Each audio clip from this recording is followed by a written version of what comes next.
To accept Venmo payments, start by linking your bank account or debit card to your Venmo account, as this is essential for receiving money.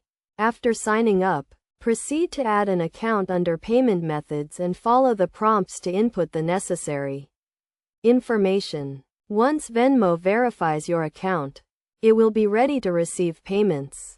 You can then share your Venmo username or QR code with the sender, who will use this information to complete the transaction. To create a QR code, tap your profile picture in the app, navigate to the QR code icon, and select the method you'd like to use. You can also print the QR code and test it before displaying it. Another way to accept payment is to request it.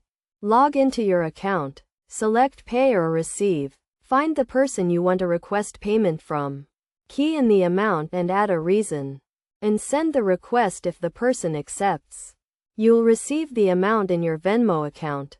When someone pays you, you'll receive a notification, and you can view the payment by opening the app and navigating to the bottom, where you'll see an icon of a person with a dollar sign.